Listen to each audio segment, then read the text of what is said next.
From CBS 4 News, this is Facing South Florida with Jim DeFede. Good morning, I'm Jim DeFede and welcome to Facing South Florida.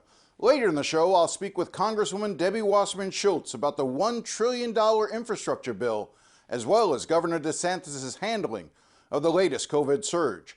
But before we hear from Wasserman Schultz, I thought it was more important to hear from the two women who lead the unions representing school district employees in both Miami-Dade and Broward counties. Now, the governor has created chaos around the opening of schools. Ignoring science, he started out by issuing an executive order preventing local school districts from taking the steps they believe are necessary to keep students and teachers safe. Then he threatened to defund schools, actually take money away from schools that require students and staff to wear masks. And when school districts called his bluff and began issuing mask mandates, he then threatened to take away the salaries of school superintendents and school board members who defy him. And all this while hospitalizations and deaths from COVID continue to rise in Florida. On Thursday, I spoke with Anna Fusco, president of the Broward Teachers Union, and Karla Hernandez-Mats, the head of the United Teachers of Dade. And listen closely, because during the interview, Anna Fusco will reveal something that will leave me speechless. Take a look. Our teachers are excited.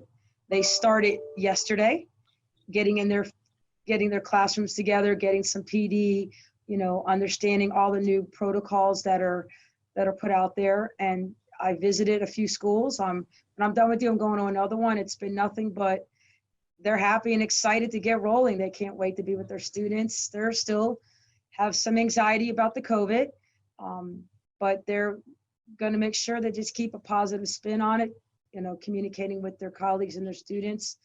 Let's follow the right protocols to keep ourselves, safe. And Karla, where are we at in Miami-Dade right now?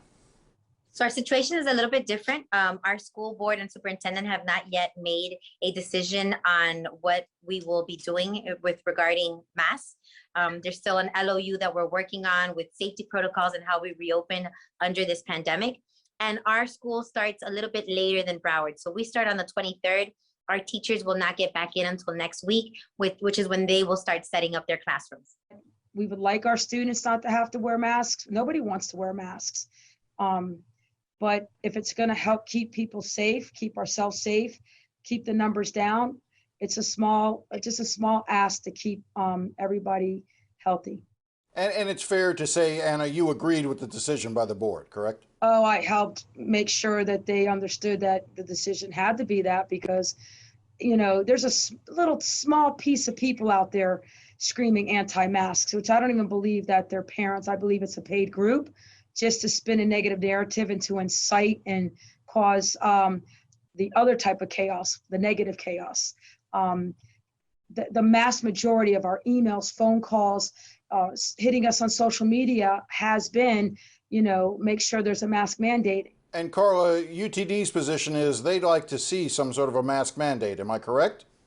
Absolutely. This variant is a lot more contagious. They're comparing it to the chickenpox. And so we know that this is also a pandemic for the unvaccinated. And for us, that means our students. We know that children that are under 12 don't have access to the vaccine yet. And so we need to do everything to protect them, their families, and of course, all the workers, everybody who services these children. And so our position is that we must have masks and multiple mitigation strategies because the CDC put out last week that over 400 families have lost children to COVID. And we just don't want to be in a situation where we have to regret the loss of life. So we're going to do everything we have to do to protect our community. Should teachers be required to take the vaccine? So here's the interesting thing about that. We polled our teachers and more than 80% of our teachers are already vaccinated. We know that the American Federation of Teachers has said that nationwide, about 85% of our workforce is vaccinated. I think that if the superintendent or the school board wanted to impose that, we know that other agencies have, that's something that we should just negotiate. At the end of the day, we want and we care about the safety and welfare of our kids. Anna, same question to you. Do you think that teachers should be required to take the vaccine? Well, we're standing in the same boat as UTD, where our teachers have all of our employees. We have 35,000 employees, and I don't have the number because we didn't do the poll, but I do know that when we open up sites, there was an overwhelming just crave to get there when their age group wasn't up yet. The lines were massive. Our superintendent at the time made sure that teachers got their appointments and were able to take off school to get to their appointment when it was down at our TY Park here in Broward County. So I know that we have the mass majority of our employees that are vaccinated. And once that FDA comes out and gives that solid seal, we can talk more into mandating people. Just a little tidbit, Jim and Karla.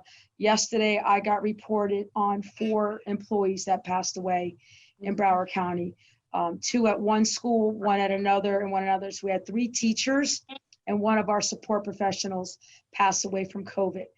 I'm so sorry, Anna. It was a sad day for 3 schools because our teachers walked back on campus with their principals and they got the news from their families that they wouldn't be reporting because that they passed away from COVID. So I do know one of the teachers that contracted COVID was not vaccinated. I do not have the data or the information on the others. Were they? I don't want to pry too much, but were these deaths that occurred over the summer, or were they more recent deaths? Like 4 people died in the past month, for instance. No, yesterday. 4 people died yesterday? Yes, it was yesterday. All 4 died yesterday? Yes. Different schools. They did not. They were not at school. They had other I did hear that other family members had contracted COVID. And the one teacher, her husband had the vaccine, had COVID. She was on her road to getting the vaccine. She had to wait, get medical clearance. She had some serious underlying conditions. She contracted COVID and she passed away. Hmm. Yes. And let's talk about the students that have passed away. Alachua County, Duval County. Thank God our student here in Broward County was able to get on the news yesterday that she's making a recovery from it, but her parents for weeks were sitting there in distress and heartache because they weren't sure if their child was going to come out of the hospital from COVID. So children do get COVID. Children are passing away from COVID. And for the group that out there trying to spin it that it's only one and it doesn't matter, it's a deplorable comment. It's an unacceptable comment. It doesn't matter if you're an adult or a child. Anybody that gets any type of illness that can, tear you down and make you pass away is a heartbreak for the family, for the community. It's something that nobody should take lightly or spin it that it's okay just because they want to get their negative initiative out there that masks are so horrible.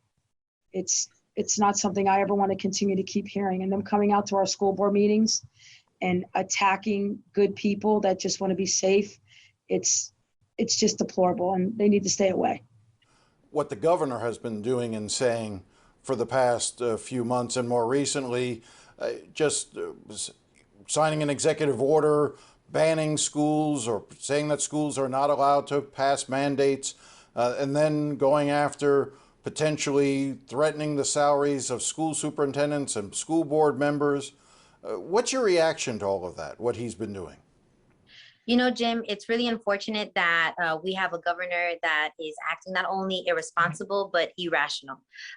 We think that it is negligent the way that he is not only breaking the Constitution, because our Constitution says that we have to offer free, high quality education, but it's also safe. And what we're demanding is safety measures for our students. When we see him act like a dictator, when he acts this way and he oppresses people and communities by saying, I'm not going to fund you. I'm going to defund our schools and punish superintendents and school board members that do the right thing. Because at the end of the day, we're talking about protection, about saving lives. It is unconscionable to me. And honestly, it's disturbing that we see this type of government here in our country, because I know that many of my neighbors from Cuba, from Venezuela, from Nicaragua have fled their countries, have come here, seeking freedoms and democracy. And what we're seeing Governor DeSantis do here is quite the contrary. Anna, your response to what the governor's been saying recently? It's mind-blowing, deplorable, reckless. It's just doesn't show the leadership that he was elected to do, to sit here and threaten the very foundation that our students, our children deserve and need, that he will take away funding. How is that okay? How is that helpful over a mask? Karla, do you think that in some ways they're trying to exploit the situation by allowing them to increase the use of vouchers? Because part of what the governor is now saying is that any school that tries to issue a mandate like this, or where parents can claim to feel bullied because their children are being urged or encouraged to wear masks, that those parents can now just sort of get a voucher and leave the public school system and take those dollars to private schools. Yeah, we see this as political propaganda, in what he's doing and how he's acting. It's very nearsighted. First of all, we know that the archdiocese here, the private schools, have said that they're mandating masks. So they're obviously caring about their situation, about student safety, about faculty and staff safety. And they're taking this initiative and doing what's right. So, kudos to them for doing that. He hasn't said that he's going to take away funding from them and those voucher programs and those parents that are there. This is a one-way street.